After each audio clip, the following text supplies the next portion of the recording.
शुक्रगुजार होना उस परमात्मा का, क्योंकि वो परमात्मा आपसे जो चुनौतियां आपकी जिंदगी में लेकर आ रहा है आपको मजबूत बनाने के लिए। अकल आती है जिंदगी में ठोकरें खाने के बाद, अकल आती है जिंदगी में ठोकरें खाने के बाद, रंग लाती है ही ना पत्थर पे घिस जाने के बाद। Welcome back to my channel motivation की 661। आपका इस वीडियो में तहे दिल से स्वागत है।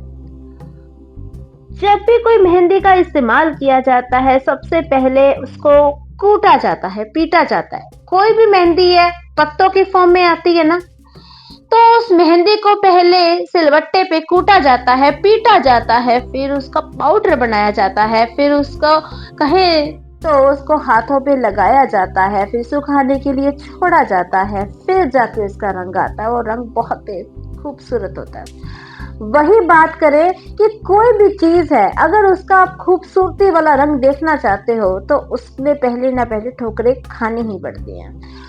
बहुत सी ऑडियंस मेरी यहाँ पे होएगी जो कि हम कहेंगे कि म्यूजिक की शौकीन होगी। तबले के बारे में तो जानते होंगे। तबला जब उसको लाया जाता है एकदम से उससे सुर नहीं निकलते। उसको एक जो उसका तबला बजाने वाला होएगा उसके पास एक छोटी सी चीज होएगी, हम्मा जिसको बोलते हैं, वो उसके गजरे पे मारता है चारों तरफ, उसको उसकी जो रस्सियां उसको टाइट करता है, तो फिर क्या होता है उससे वो सुर निकलता है, वो ताल निकलती है।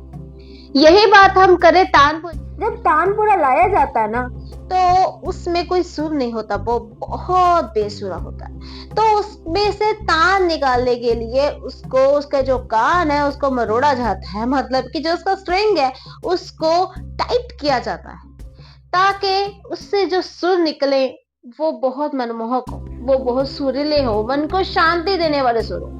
क्यों? क्योंकि उसको मरोड़ा जा रहा है, तो जिसकी वजह से वो सुर निकल रहे हैं, उसकी भी कुटाई बिटाई हो रही है। तो आपकी जिंदगी में अगर आप चाहते हैं कि जिंदगी बहुत खूबसूरत हो जाए तो आपकी लाइफ में कुटाई बिटाई क्यों ना होगी, आपको जिंदगी में ठोकरें क्यों ना मिलेंगी। हर इंसान जिसने आज तक जो कहे ना कीचड़ में से जाके वो बहुत जाके एकदम अर्शों तक पहुंच गया, उसने भी लाइफ में बहुत कुछ स्ट्रगल सहा होगा। ऐसे नहीं जिंदगी में सफलता मिलती, ऐसे नहीं जिंदगी में मुकाम हासिल होते। अगर हम बात करें ठोकरें की, तो जिंदगी के इम्तिहान होते रहते हैं। वो कुदरत सबसे पहला इम्तिहान लेती है। जब आप जिंदगी में कुछ करना चाहेंगे कुदरत सबसे पहले आपका इम्तिहान लेगी। अगर आपके घर के बाद BMW खड़ी है, मर्सिडीज खड़ी है, तो आपने उसके पीछे कड़ी मेहनत की है, खुद को उसके काबिल बनाया है। तो वही बात जब परमात्मा किसी को कुछ देता है पहले वो इस इंसान का टेस्ट करता है कि क्या वो इंसान उसके काबिल है। तो समझ लो एक बात, अगर जिंदगी में आपको लगे कि आपकी जिंदगी में चुनौतियां आ गई हैं तो डरना मत, क्योंकि वो चुनौतियां ही समझ लेना कि भगवान आपसे इम्तिहान ले रहा है, भगवान आपको टेस्ट कर रहा है। उस शुक्रगुजार होना उस परमात्मा का, क्योंकि वो परमात्मा आपसे जो चुनौतियां आपकी जिंदगी में लेकर आ रहा है आपको मजबूत बनाने के लिए। क्योंकि परमात्मा चाहता है कि जो इंसान जिसको ये मेरे से इतना कुछ मांग रहा है, पहले मैं देखूं तो सही, इसका ट्रायल तो लूं कि ये कुछ करने के काबिल है कि नहीं।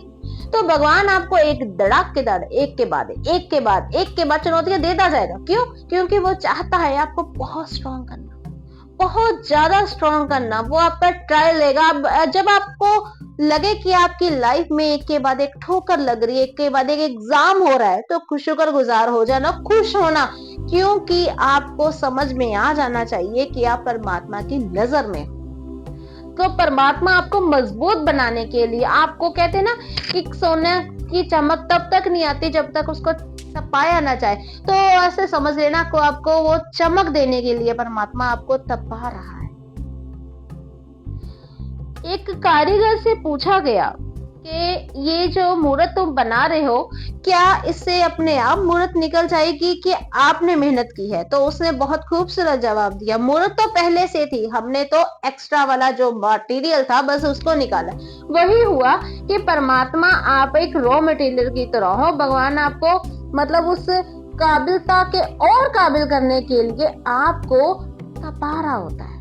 एग्जाम्पल देने जा रही हूँ, शायद मैं एक वीडियो में पहले भी बता चुकी हूँ, एक शॉर्टकट में, कि एक मूर्तिकार के पास कोई मूर्ति बनवाने आया। तो मूर्तिकार ने 2 पत्थर लेकर आया। मूर्तिकार ने जब पहले पत्थर पे चोट लगाई तो पहला पत्थर ने 2 बार चोट सही और बोला it's painful, don't do this. और जब सेकंड वाले पत्थर को उसने चोट लगाई तो उसने पत्थर से पूछा, क्या तुम्हें दर्द नहीं होता?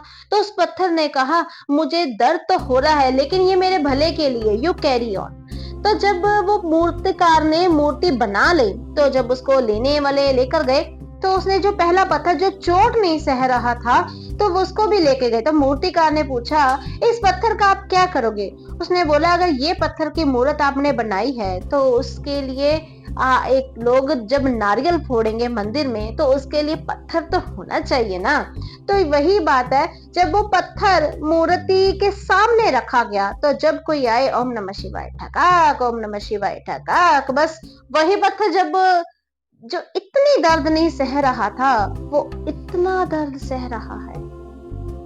तो वही बात है, अगर जिंदगी अगर आपको अब तसीहे दे रही है, अब आपको कष्ट दे रही है तो घबराना मत, क्योंकि ये जिंदगी जब अब कष्ट दे रही है, अब इसको सह लोगे तो आने वाला समय बहुत खूबसूरत है ना। अगर बुढ़ापे में आलस वाली जिंदगी जीना चाहते हो, ऐशो आराम वाली जिंदगी जीना चाहते हो, तो आपके जो अर्लियर एज जितने आप लगे कि आप मेहनत करने के काबिल हो चुके हो, उसकी मेहनत करो, जितनी हो सके मेहनत करो। मेहनत करे हुए ना तो आपको जो अब आप तप गए, अब आपने ठोकरें खा ली, वो अपने आने वाला समय आपका अच्छा हो जाएगा।